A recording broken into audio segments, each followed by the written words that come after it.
Welcome back to Hotline with Wellington Live. We got hot people, hot tips, and a hot hat. Before hot people. So. Before the hot people. My name's Sean Rush. I'm your host here with Sarah Jane Seddon. And with our hot person this afternoon is Angela Foster. No relation to former Mayor Foster. No, but I'd like to be related to Sir Norman Foster, but anyway. Anyway, Angela's a leading architect here in Wellington, based in Newtown. But really interestingly, she's got some great ideas about Wellington. She's got a Master's in Urban Design, which is something. Do you see, is there a tram system in and amongst your vision for Wellington? Is there a place for... I know that Amsterdam's got a nice sort of light rails thing, but I'm thinking more of a from the railway station to, say, the Basin Reserve, going back and forth all day. Look, I think that would be amazing. I don't think in my lifetime or my son's lifetime we'll be able to afford it. Yeah, I true. think that council needs to focus on easy wins and looking at the buses that drive past me every day that have 2 to 3 people in them. I think we go for minibuses, which is what they do in Japan. You have small buses operating more regularly. Oh my God! And it solves the sense is coming at me. Well, it solves the problem of those poor guys driving up Mount Victoria and losing wing mirrors. Over Roseneath as well, right? Yeah, You're sitting there going, why have they got these massive buses? And, you know, there are some... Peak hours, yes, but if you had it every, I don't know, 6 minutes during the day, everybody in Wellington would be taking the bus. Yeah. I'd take the bus. It's like the tube in London. Everybody takes it. Even the soup from the cleaner to everybody takes the tube because it's easy. You've got to have easy options if you want people to use public transport. I used to drive by the car park. But it was, I mean, we need to get Darren.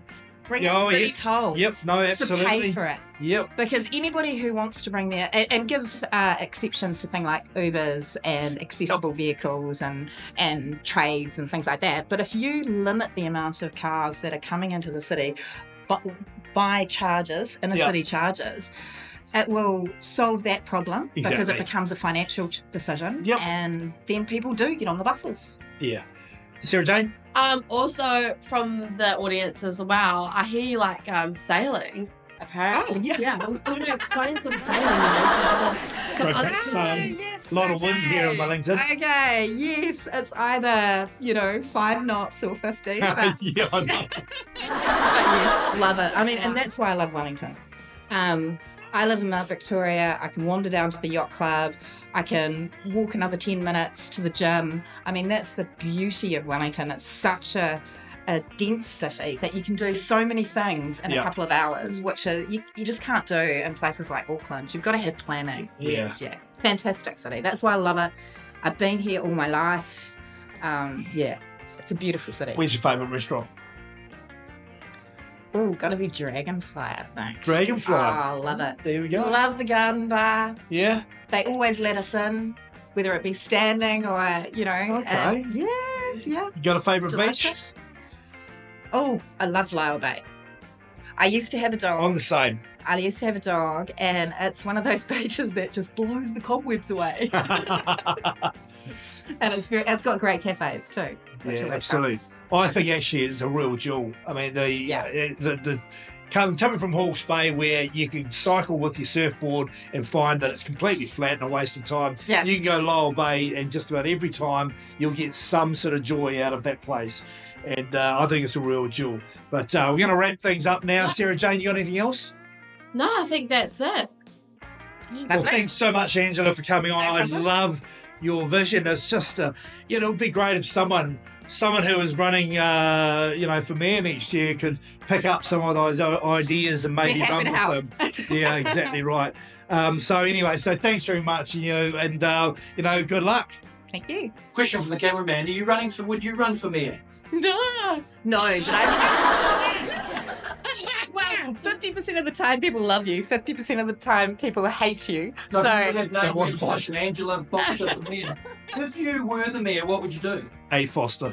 I would push for good public transport, getting everywhere a pedestrian zone, pumping money into the city and re-looking at our heritage so that we can have adaptive reuse rather than just preserving. Do you want to just talk through what that is, adaptive reuse? Where you take a building, you do strengthening to it because inevitably they need strengthening, and you can build around it. You can build up, back, change it a little bit, modernise it, make sure that when you make those interventions, they're clearly 2024.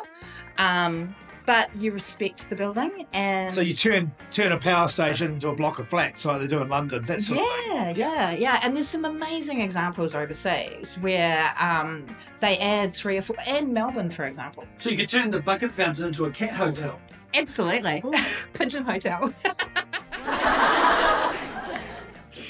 Last question. Why did you go from driving a Mini to a Porsche? Life crisis. Don't have to be a guy to buy a Porsche. I love it. I can never afford a Porsche. I've been an oil and gas lawyer for 30 years. Did the whole degree. If I said to you, do you want to tell us about some of your favourite buildings that you've helped design around the city? Oh no, I hate to talk about myself, but I do like Takina. You like to clean it. Oh, Takina. Takina.